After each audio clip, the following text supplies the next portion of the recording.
Welcome back to our channel. दोस्तों आज मैं बताऊंगी आपको कि करंट अफेयर्स आप किस तरह से पढ़ें। तो करंट अफेयर्स पढ़ने के लिए मेरे ख्याल से 2 चैनल सफिशिएंट होगा।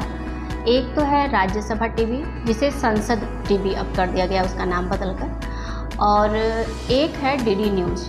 ये 2 न्यूज़ अगर आप डेली देख लेते हैं, शाम को ये 7-8 बजे के आसपास में आता है, आप देख लीजिएगा कब आता है एग्जैक्ट टाइम। उस टाइम को अगर आप देख लेते हैं, साथ में आप केवल बैठ के उसे मत देखिए, आप न्यूज़ लगा लीजिए, साथ में आप अपना खाना बना सकते हैं या कुछ और काम है वो कर लीजिए और साथ में सुनते रहिए। एक बार आप रफली इस तरह सुन लीजिए, फिर दोबारा उसे सुन लीजिए, उसमें जो इम्पॉर्टेंट टॉपिक हो उसे आप नोट कर लीजिए, फिर उसके बाद दोबारा उसे नहीं देखना है, लेकिन जो आप नोट किए हैं उसे आपको रिवाइज बार बार करना है। इस तरह आप करिए। एक चीज़ और है, कंसंट्रेशन के साथ पढ़ना ये बहुत ज़रूरी है। तो कंसंट्रेशन आपका बहुत ध्यान लगा के पढ़ना ये बहुत ज़रूरी है। विवेकानंद जी भी कहे हुए हैं कि अगर आप बहुत ध्यान से कोई चीज़ पढ़ते हैं तो आप अगर कोई चीज़ नहीं भी जानते हैं तो भी आपको वो चीज़ें बहुत अच्छे से ज़्यादा समझ में आती है। अगर आप भूत भविष्य नहीं भी जानते हैं तो भी थोड़े से मैटर में भी आप अच्छे से समझ पाते हैं। लेकिन अगर आप ध्यान से नहीं पढ़ते हैं तो जो आपके पास सामने चीज़ें होती हैं वो भी आप नहीं समझ पाते हैं। तो आप ध्यान लगा कर पढ़ें।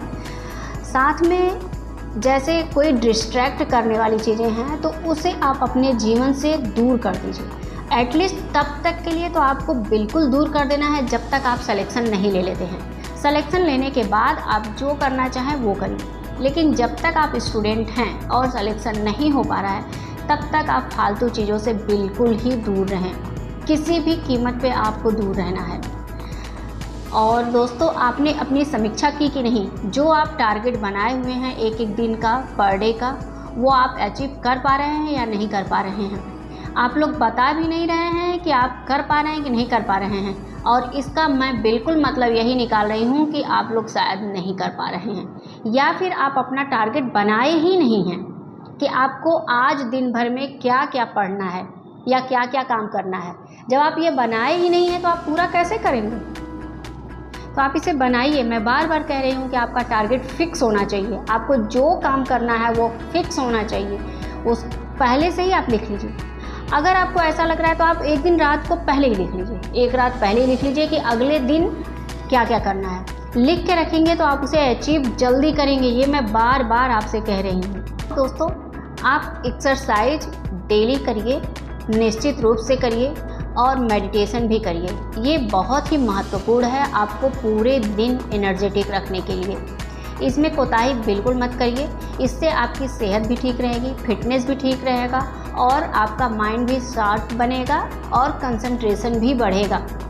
तो आप एक्सरसाइज और मेडिटेशन ज़रूर करें। मेडिटेशन में बहुत लोगों को समझ में नहीं आता है कि मैं क्या करूं। तो देखिए, अनुलोम विलोम है, कपालभाति है, ये कर लीजिए, या ओम का उच्चारण आप कर लीजिए, ओम चैंटिंग जिसे बोलते हैं वो आप कर लीजिए, भ्रामरी प्राणायाम कर लीजिए। ये 2 चीज़ें ही अगर आप कर लेते हैं, ओम चैंटिंग और भ्रामरी प्राणायाम, ये भी सफिशिएंट है। और एक्सरसाइज थोड़ा बहुत आप कर लीजिए, कुछ भी कर लीजिए। अगर कुछ नहीं मिलता है तो आप रस्सी कूद लीजिए, उसी से हो जाएगा एक्सरसाइज, या पार्क में चले जाइए, वहाँ टहल कर आ जाइए।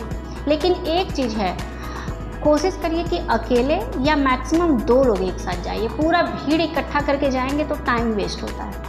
तो ज़्यादा तो मैं कहूँगी कि आप अकेले ही जाएं टहलने या मार्केटिंग करने या कहीं भी घूमने फिरने जाते हैं जो हल्का फुल्का मनोरंजन के लिए, रिफ्रेश होने के लिए, उस समय आप अकेले ही जाएं, या बहुत करें तो एक बंदे को और ले लें या 2 लोग हो जाए, पर भीड़ के साथ आप मत जाइए। ऐसे टाइम बहुत ज़्यादा कंज्यूम होता है। दोस्तों, जो टॉपिक आपका कमज़ोर है उस पर आप ज़्यादा फोकस करिए। आप अपने टारगेट को, जो भी एग्ज़ाम आपका है, मैं मान लेती हूँ कि पीसीएस 2024 जिसको देना है, उसके पास एकदम सही टाइम है ये तैयारी करने का, क्योंकि 1 साल उसके पास पूरा टाइम है। वो अच्छे से डिवाइड करके पढ़ेगा। तो जो भी आपका कमज़ोर टॉपिक है उसे बहुत अच्छे से आप पढ़िए। आपके पास पर्याप्त टाइम होने के कारण उसे आप बहुत अच्छे से तैयार कर सकते हैं और उसमें बहुत अच्छा स्कोर आप कर सकते हैं। साथ में आप सिस्टमैटिक ढंग से पढ़िए, यानी एक सिस्टम होना चाहिए आपके पास कि आप आज क्या पढ़ने वाले हैं, कल क्या पढ़ने वाले हैं, किस टाइम से शुरू करेंगे आप पढ़ाई और किस टाइम को ख़त्म करना है, ये आपका डिपेंड करेगा कितना आपने डिवाइड किया हुआ है। हो सकता है कभी पहले ख़त्म हो जाए, हो सकता है कभी थोड़ा लेट हो। तो इस पे भी आपको ध्यान देना है कि आप जितना टॉपिक रखे हैं उसे डिसाइड किए हुए टाइम में ही ख़त्म कर लें। दोस्तों इतना आप करिए। तब तक के लिए बहुत बहुत धन्यवाद। नमस्कार।